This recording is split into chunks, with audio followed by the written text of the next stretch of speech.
கிறிஸ்துவின் கிறிஸ்தவம், இது வாழ்வின் வழி. Christianity of Christ. This is the way of life. பரிசுத்த ஆண்டவர் இயேசு கிறிஸ்துவின் இனிய நாமத்திலே உங்களுக்கு வாழ்த்துக்கள். தேவனுடைய கிருபையும் சமாதானமும் நம் அனைவரோடும் இருப்பதாக. கர்த்தருடைய வார்த்தையை நேசிக்கும் இருதயம், அதை தொடர்ந்து தியானிக்க அதன்படி நடக்கும் ஆர்வம் குறைகிற ஒரு காலத்திலே நாம் இருக்கிறோம். மனித வாழ்க்கையானது எல்லாவற்றிலுமே நல்லதை விட்டு கீழே இறங்கி சௌகரியமானதை செய்ய, வாட் இஸ் கம்ஃபர்டபுள், இன்றைக்கு உலகம் முழுசும் அப்படிப்பட்ட மனப்போக்கு இருக்கிறது. நல்லது என்பதை விட எது சுலபமானது, எது எளிமையானது, எது கஷ்டமில்லாமல் செய்யக்கூடியது, இதை நோக்கிதான் நம்ம எல்லாருமே வாழ்கிறோம். நம்முடைய வாழ்க்கை, நம்முடைய வீட்டில் இருக்கும் உபகரணங்கள், கருவிகள், உலகத்திலே மனிதனுடைய கண்டுபிடிப்புகள், இது எல்லாமே எதையும் சுலபமாக்கலாமா, இன்னும் சுலபமாக்கலாமா என்று இருக்கிறது. ஒருவேளை தேவையில்லாத கடின உழைப்பை சுலபமாக செய்வதற்கு ஒரு வழி இருக்குமானால், மாற்றுமானால் நல்லது. இதற்கு இவ்வளவு பெரிய கடின உழைப்பு வேண்டாம், இதை இப்படி சுலபமாக செய்யலாமே என்று இருக்குமானால் ஏற்றுக்கொள்ளலாம். ஆனால் அடிப்படையான மிக முக்கியமான விஷயங்களை கூட இன்னும் சுலபமாக என்று மனிதன் கண்டுபிடிக்கவும், அதை தேடவும், முயற்சிக்கவும் போகிறார். அவரவர்கள் உங்களை குறித்து யோசியுங்கள். நீங்கள் மிகவும் சுலபமாக செய்வதாக நினைத்து நல்லதை விட்டுவிடுகிறீர்களா? நமது உறக்கம் நல்லது, அதுவும் காலை உறக்கம் நல்லது.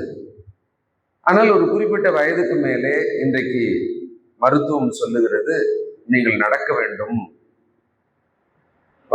ஜிம்முக்கெல்லாம் போனீங்கன்னா நடப்பதற்கான ஒரு தனி பிரிவு இருக்குமானால் அதை கார்டியோ எக்ஸசைஸ்ன்னு சொல்றாங்க. அப்போ நடப்பது இதயத்துக்கு, இரத்த ஓட்டத்துக்கு, இந்த உடல் சீராக இயங்குவதற்கு அஸ்திபாரமான ஒன்று. 10ல் 8 பேர் இதை கடைபிடிப்பதில்லை. காரணம் என்ன? நமக்கு நல்லது, ஆனால் அது கொஞ்சம் கஷ்டமானது, அதுக்கு ஒரு கூடுதல் முயற்சி எடுக்கணும், திட்டம் தேவை. அதை விடாமல் அதுக்காக நாம ஒரு பிரயாசம், தனி பிரயாசம் எடுக்கணும் இல்லையா? அதனால என்ன செய்யறோம்? சுலபமானது எது? இன்னும் கொஞ்சம் சுருண்டு தூங்கலாம், அது ரொம்ப சுலபம். இது போல ஆவிக்குரிய விஷயத்துல நாம் முயற்சி எடுக்காமல், கூடுதலான ஒரு முயற்சி எடுக்காமல் இருப்போமானால் எப்படி உடல் ஆரோக்கியம் கெட்டு போகுமோ, உள்ளான மனுஷனோட ஆரோக்கியம் கெட்டு போகும். இதை நினைவில் கொள்ள வேண்டும். இன்றைக்கு எஸ்ராவின் புத்தகம் 5ஆம் அதிகாரம்,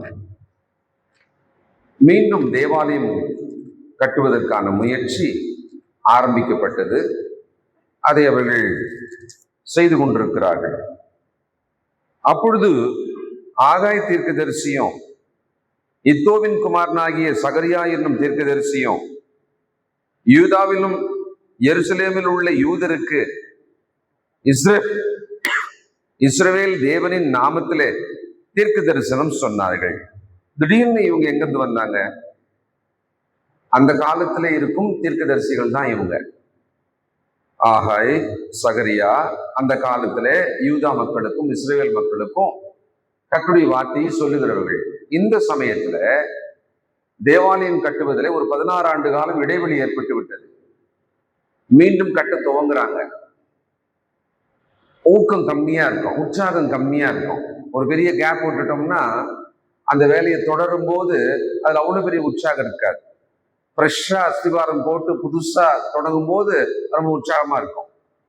ஒரு 16 வருஷம் இடைவெளி, அதுலயும் அச்சுறுத்தல், அதனால் ஏற்பட்ட பயம், மனசோர்வு, இப்படி இருந்த மக்களுக்கு அந்த வேலையை மறுபடியும் துவங்கணும் போது உத்வேகம் கம்மியா இருக்கும்.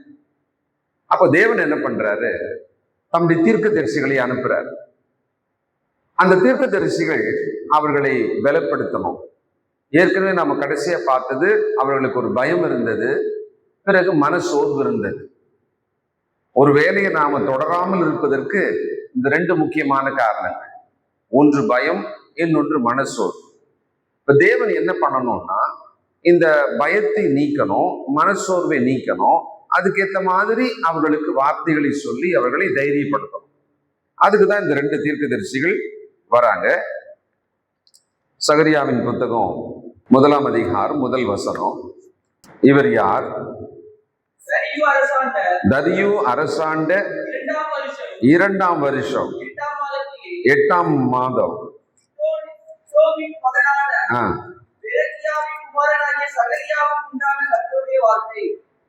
இப்போ கர்த்தருடைய வார்த்தை இவருக்கு உண்டானது.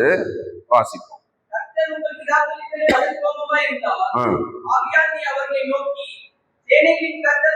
என்னவென்றால் 13-17. அப்பொழுது கர்த்தர்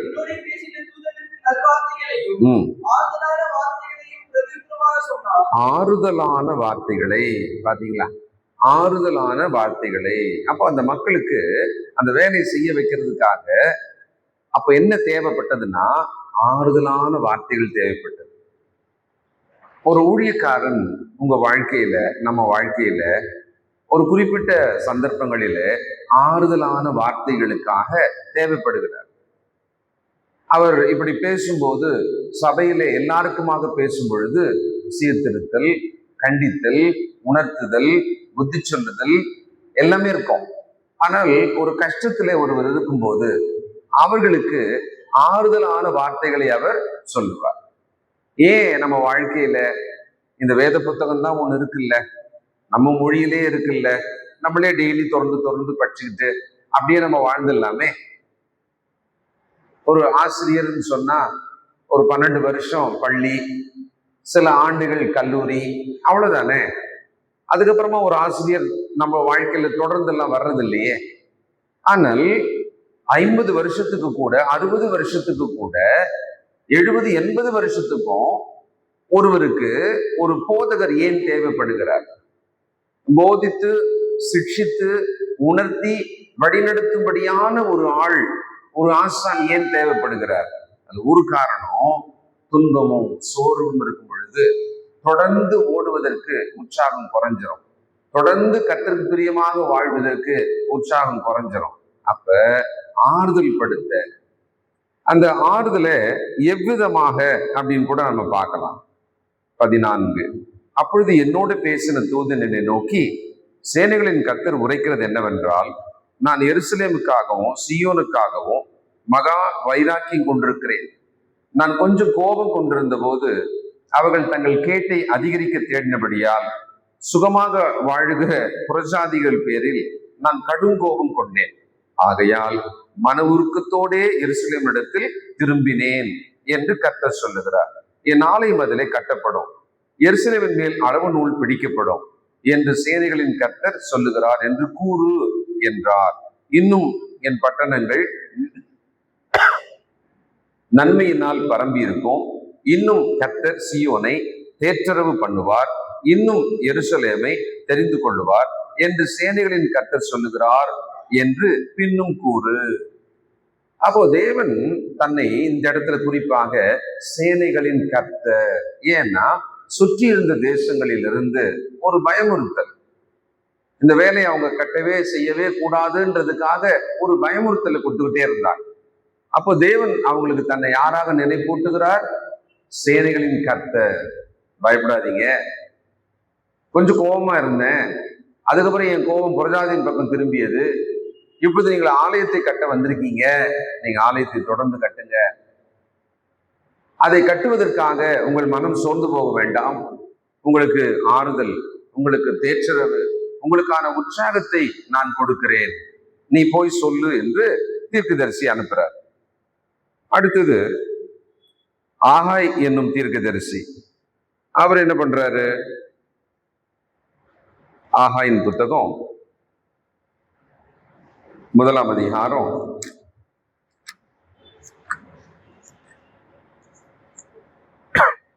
2-4 வசனங்கள்.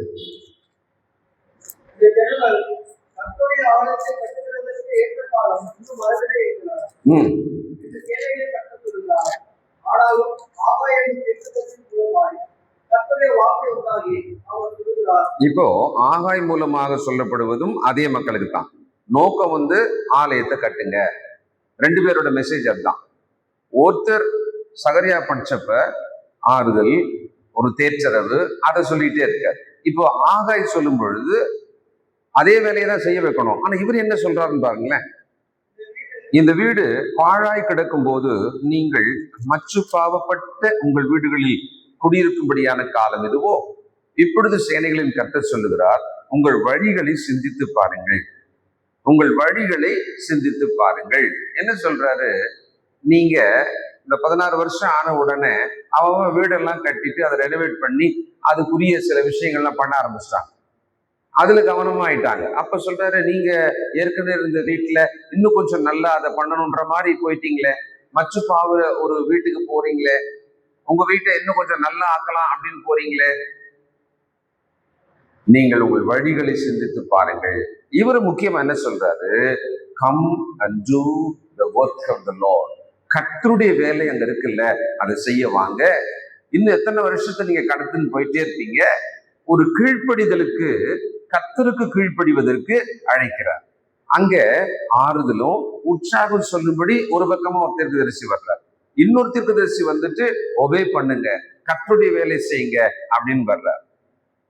இப்போ தேவன் பாருங்கள் எவ்வளவு அழகா தம் ஜனமானது தமக்கான ஆலயத்தை கட்டுகிற விஷயத்துல ஒரு பக்கம் பயமும் இன்னொரு பக்கம் மனசோர்வுமா இருக்கும் பொழுது அவர்களுடைய பயத்தை நீக்கும்படி கர்த்தருக்கு கீழ்ப்படிங்க, அவர்களுடைய மனசோர்வை நீக்கும்படி நீங்கள் உற்சாகமா இருங்க, நான் உங்களுக்கு நன்மை செய்வேன், நான் உங்களை இன்னும் மேன்மையா வைப்பேன், எனக்குள்ள திட்டம் இருக்கிறது, நீங்கள் இந்த வேலையை மாத்திரம் செய்யுங்க என்றார்.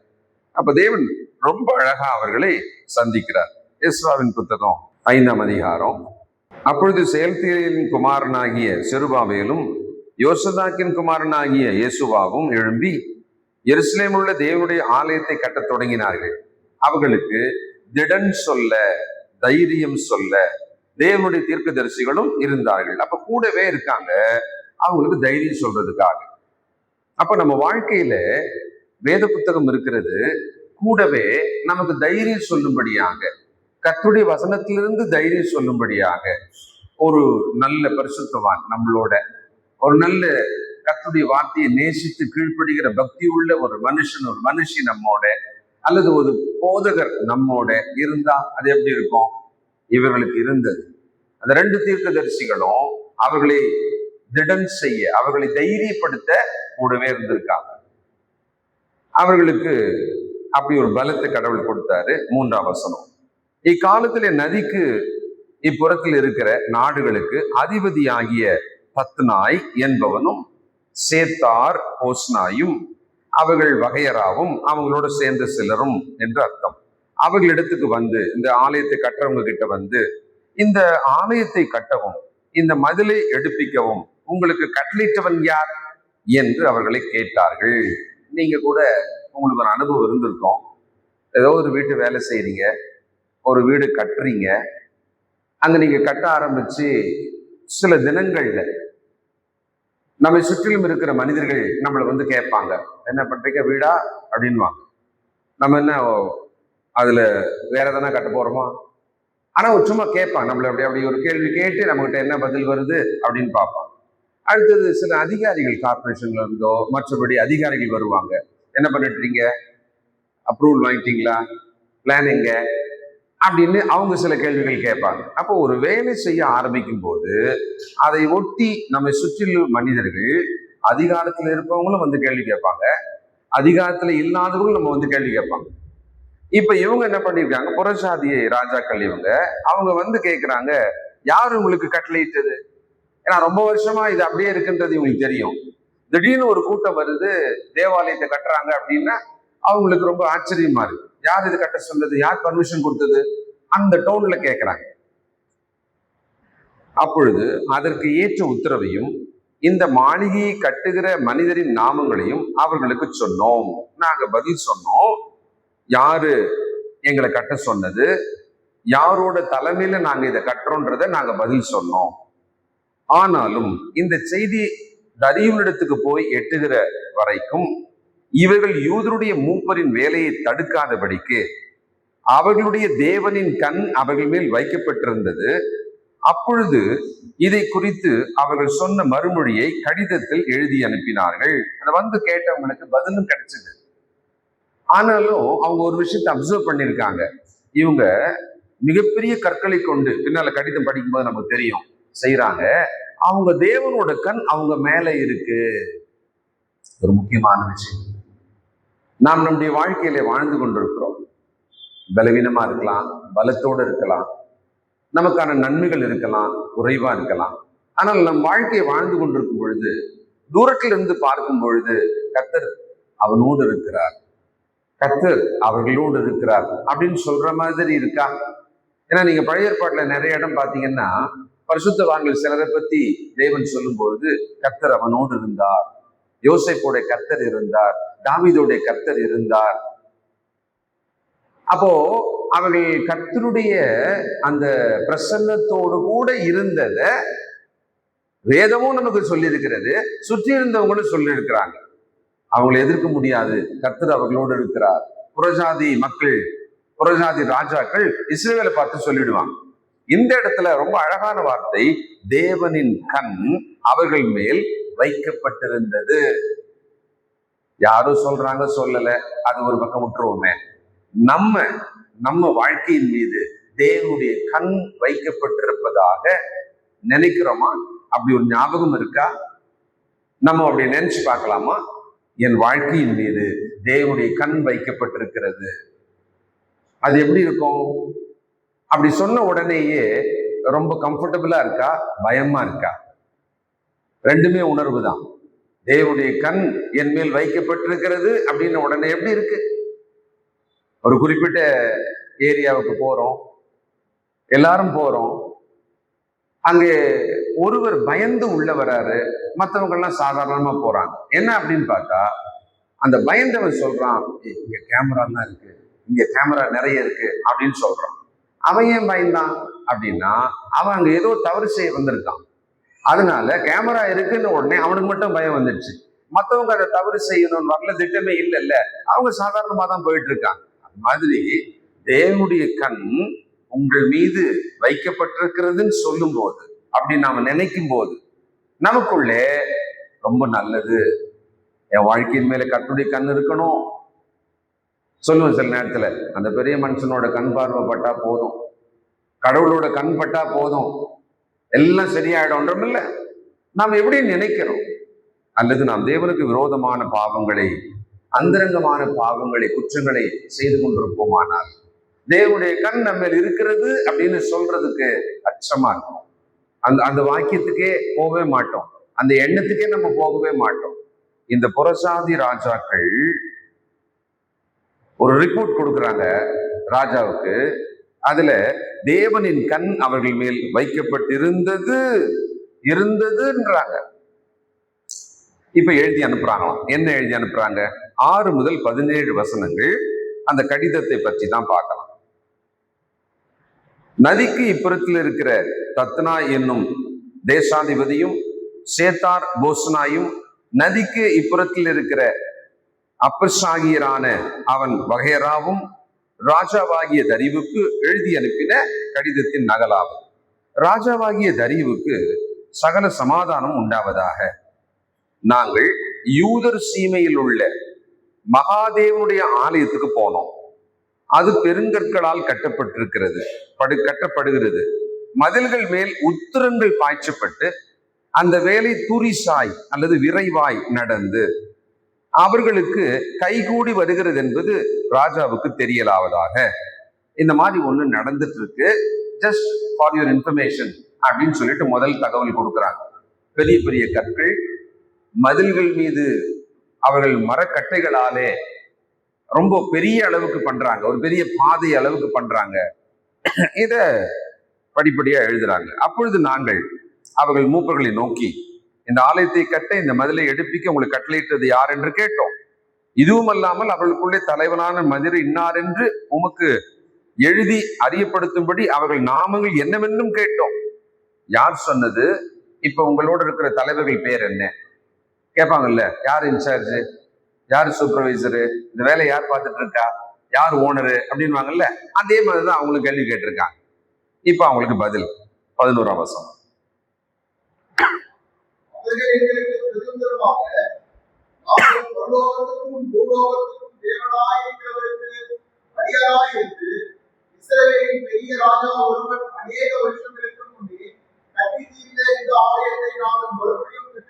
இஸ்ரவேலின் பெரிய ராஜா ஒருவன் அப்படின்றாங்களாம். அதாவது அந்த புறஜாதி ராஜாக்களுக்கு இவங்க பதில் சொல்றாங்க. இஸ்ரவேல் மக்கள் சொல்லும் போது, முன்ன ஒரு காலத்துல இஸ்ரவேல் ஒரு பெரிய ராஜா. ஏன்னா சாலமோன் சொன்னா இப்போ இருக்கிற அந்த ராஜாவுக்கு தெரியாமல் இருக்கலாம், அது அவசியமே இல்லைன்றதுனால யாரை இங்க முக்கியப்படுத்தணும்னா முதல்ல சொல்லிட்டாங்க, பரலோகத்துக்கும் பூலோகத்துக்கும் தேவனாய் இருக்கிறவருக்கு அடியாராக நாங்கள் இருந்து ஒரு பெரிய ராஜா இந்த ஆலயத்தை முன்ன கட்டினாரு அப்படின்னு அந்த வரலாறு சொல்றாங்க.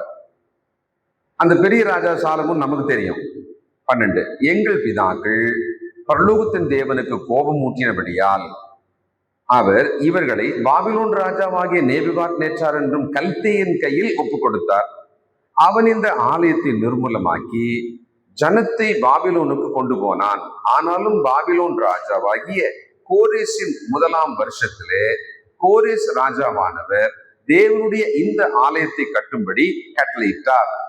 நேபுகாத்நேச்சார் எருசலேமில் இருந்த தேவாலயத்திலிருந்து எடுத்து பாபிலோன் கோவிலில் கொண்டு போய், இங்க வார்த்தை கவனிச்சிங்களா, ஆலயம் அப்படின்னு இருக்கு, கோவில் அப்படின்னு இருக்கு. அப்ப விக்கிரகாராதனை கோவில்னு குறிப்பிட்டுறாங்க, தேவனுடைய ஆலயத்தை தேவாலயம் ஆலயம்னு குறிப்பிட்ட ஒரு சின்ன டிஃபரன்ஸ் இங்க வச்சிருக்காங்க வார்த்தையில.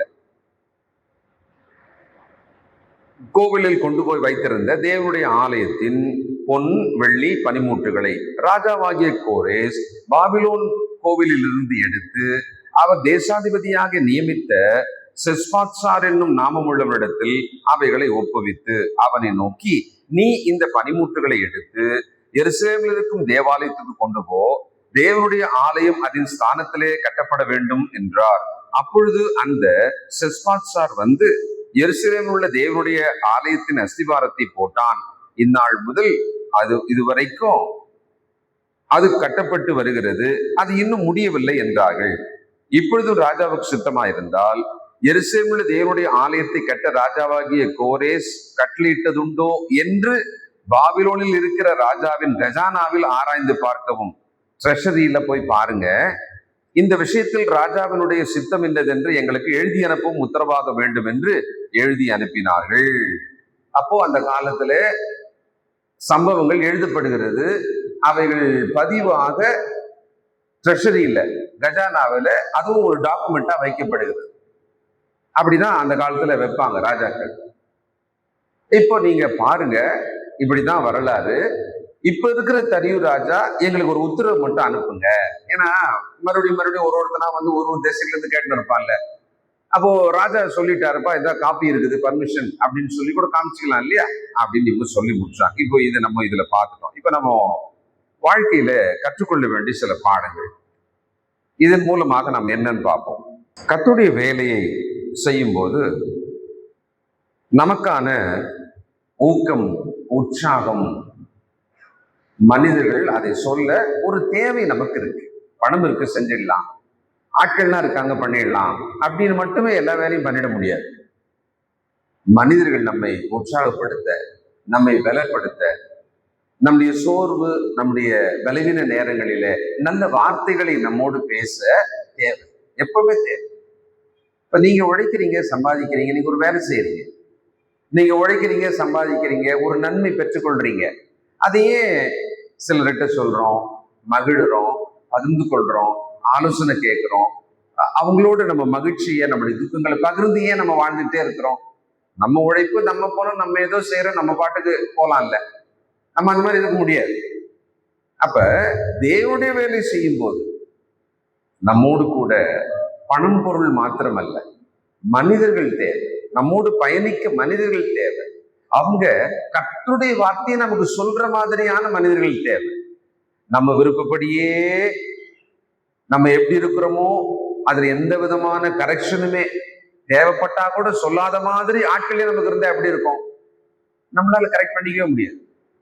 நாம் சோர்ந்து போகும் பொழுது வேலையை நிறுத்திட்டோம்னா அதை உற்சாகப்படுத்த ஆட்கள் தேவை இல்லையா? பெஸ்ட் என்ன? கர்த்தருடைய வார்த்தையை நம்பி அதை போதிக்கிற ஒரு மனிதன் நம்மோடு கூட ஆலோசனையாக எப்பொழுதும் இருப்பது நல்லது. அதனால நீங்க ராஜாக்கள் எல்லாம் பாத்தீங்கன்னா அவங்க கூடவே ஒரு தீர்க்கதரிசி ஆனவன் இருப்பான். தேவன் அப்படிதான் வச்சிருக்கார். எப்படி ஒரு ராஜான்னா ஒரு ஆலோசகர் ஒரு கூட்டமா அல்லது ஒருவராக கண்டிப்பா இருப்பாங்க. அதுபோலதான் நம்முடைய வாழ்க்கையில கூட ஆலோசனை இல்லாத இடம் சீர்கெட்டு போகும். நமக்கு ஆலோசனை தேவை, அதுவும் கர்த்தருடைய வார்த்தையிலிருந்து நமக்கு சொல்வதானால். அப்ப இந்த பூமியிலே நாம் கர்த்தருடைய வேலை செய்யும் போது கர்த்தருடைய கண்கள் நம்மேல் இருக்க மனுஷரோட உற்சாகமும் நல்ல வார்த்தைகளும் நமக்கு தேவைப்படுது. அதுக்கு சான்றுதான் இந்த சகரியாவும் ஆகாய் தீர்க்கதரிசியும் இருந்தாங்க. சகரியாவின் புத்தகம் 1 ஆகாய் 1:8 வாசிப்போம். ஆகாய் 1:8.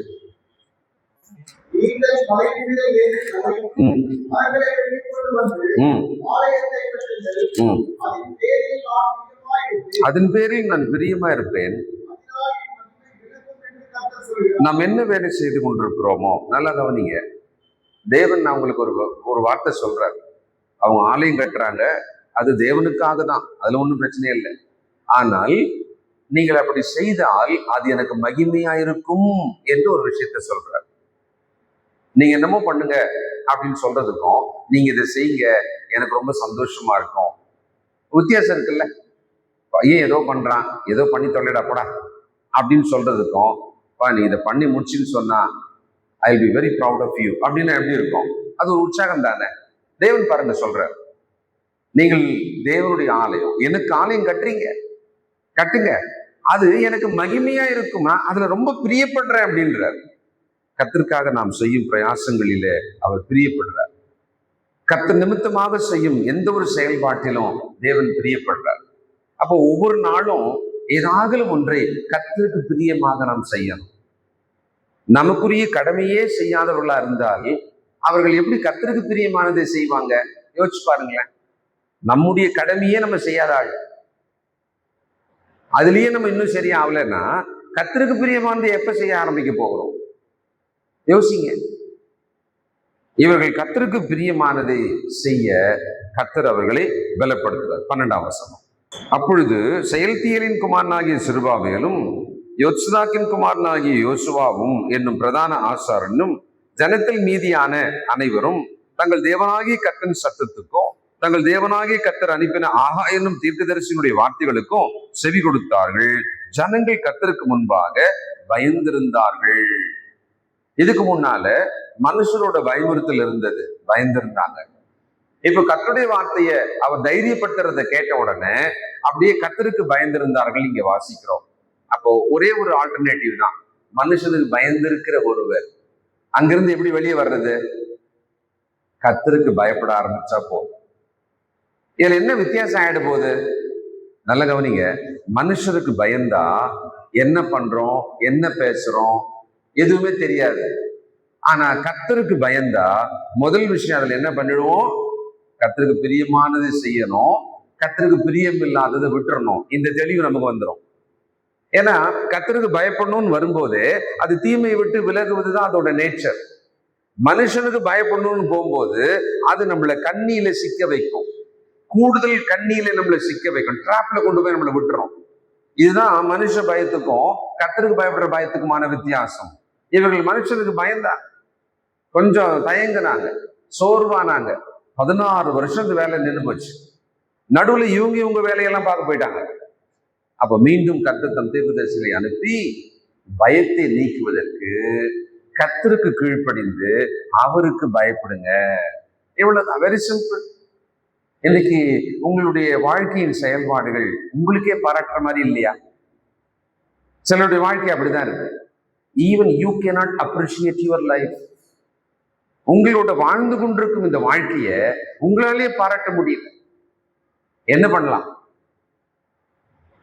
மனுஷனுக்கு அல்ல, மனுஷனுக்கு பயந்து மனுஷன் என்ன சொல்லுவான், மனுஷன் என்ன பேசுவான், அதே வாழ்க்கையில அதே போராட்டத்துக்குள்ளே நம்ம போகிறோம். இந்த தலைமுறைக்கு ஒரு பெரிய பிரச்சனையே அதுதான். கர்த்தருக்கு பயப்படும்படி மனதை திருப்பினால் கர்த்தருக்கு பிரியமானதை செய்வோம், தீமையை விட்டு நாம் விலகுவோம். அவர்கள் கர்த்தருடைய வார்த்தைக்கு செவி கொடுத்தார்கள், அதான் முக்கியம்.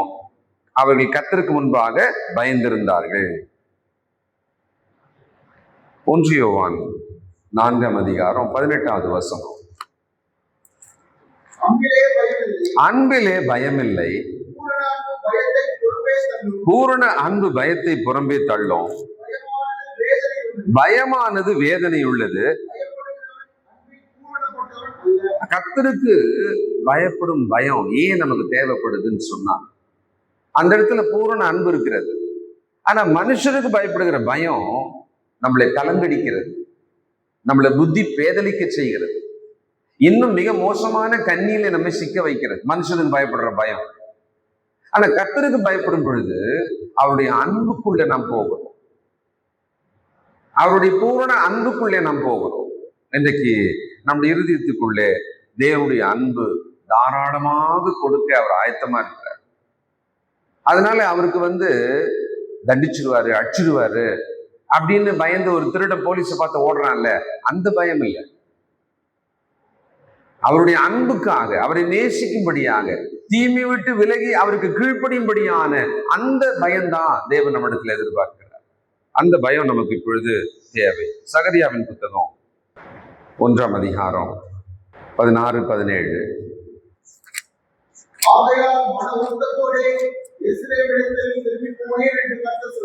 மன உருக்கத்தோடு எருசலேமிடத்தில் திரும்பினேன்.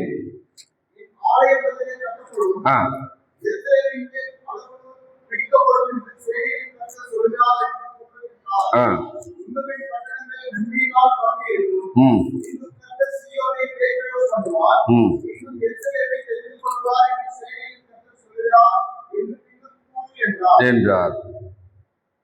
இன்னும் என் பட்டணங்கள் என் நன்மையினால் பரம்பியிருக்கும், இன்னும் கர்த்தர் சீயோனை தேற்றரவு பண்ணுவார், இன்னும் எருசலேமை தெரிந்து கொள்ளுவார் என்று சொல்லு. இன்னும் அப்படின்றார். அந்த இடத்துல இன்னும், அதாவது ஆசீர்வாதம் அல்லது ஆறுதல், இந்த இன்னும் அப்படின்ற மாதிரி இருக்கு அந்த இடத்துல. அப்போ அவர்களுக்கு மனசோர்வை நீக்குவதற்கு ஆறுதலான வார்த்தை. நம்முடைய சகோதரர் ஒரு மருத்துவமனையில் இருக்கிறார். திடீரென்று அவருக்கு சுகர் 600 எட்டியது. அவருக்கும் குடும்பத்தாருக்கும் எல்லாருக்குமே மிகப்பெரிய அதிர்ச்சி. அப்பொழுது ஞாயிற்றுக்கிழமை மாலை தொழுகைக்கு வர வேண்டியவர் இரவு மருத்துவமனைக்கு போறாங்க.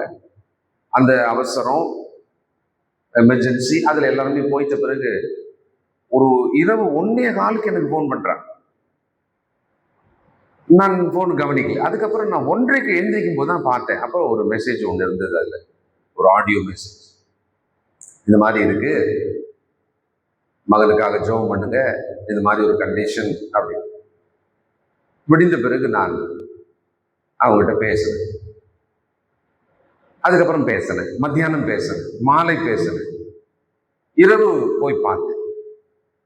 ஏன் நான் இதை சொல்றேன்னா, அந்த சகோதரனுக்கு நான் எதுவுமே பண்ண முடியாது.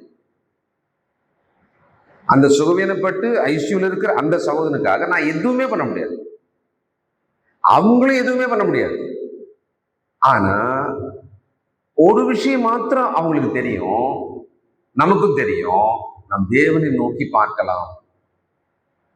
ஒரு தைரியமான வார்த்தை, கர்த்தருடைய வார்த்தையிலிருந்து ஒரு தைரியம் போதகர் நமக்கு சொல்லுவாரு.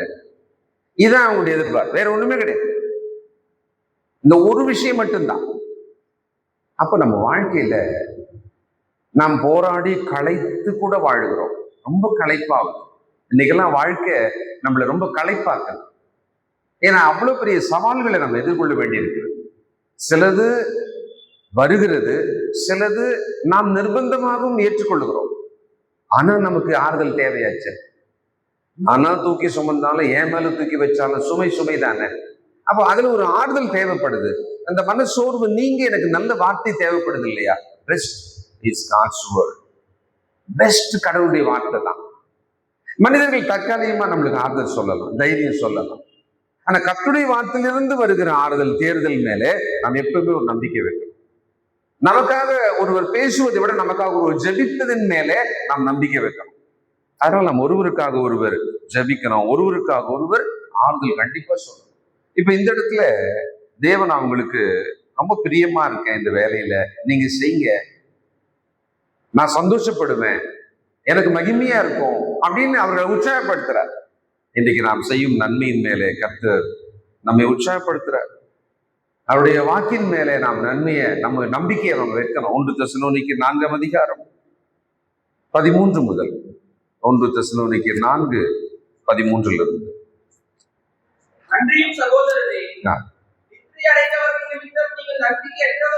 நம்பிக்கையற்றவர்களான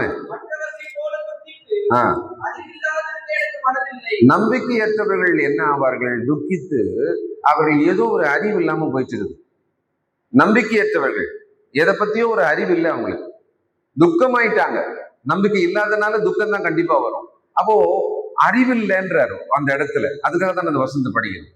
என்ன அறிவில்லைன்னா, மரித்தவர்கள் ஒரு நாள் எழுந்திருப்பார்கள், கர்த்தர் வருவார், ஏற்கனவே மரித்தவர்களை கூடவே கொண்டு வருவார், உயிரோடு இருக்கிறவர்கள் மரித்து அவர்களோடு கூட போவார். இந்த இந்த இந்த அறிவு இருக்கு இல்லையா, இது இல்லைன்னா அவர்கள் நம்பிக்கையற்றவர்களான எல்லாரும் போலவே மற்றவர்களைப் போலவே துக்கித்து அழுவார்கள். அப்படியானா நம்முடைய வாழ்க்கையில நாம் எதை பற்றி துக்கப்படுகிறோமோ அதுல நமக்கு ஏதோ ஒரு அறிவு குறைவா இருக்குன்னு அர்த்தம். நமக்கு அதுல அறிவு சரியா இருக்குமானால், அது கர்த்தர் நமக்கு கொடுக்கும் அறிவாக தைரியமாக இருக்குமானால் நமக்கு ஒரு நம்பிக்கை வந்துடும். நம்பிக்கை வந்தா என்ன ஆயிடும்? நம்பிக்கை வந்தா கூடவே சந்தோஷம் வரும். ஏன்னா வசனம் சொல்லுது, நம்பிக்கையிலே சந்தோஷமா இருங்கள். ஏன்னா நம்பிக்கையோட நேச்சரே இட் அட்ராக்ட்ஸ் ஜாய்.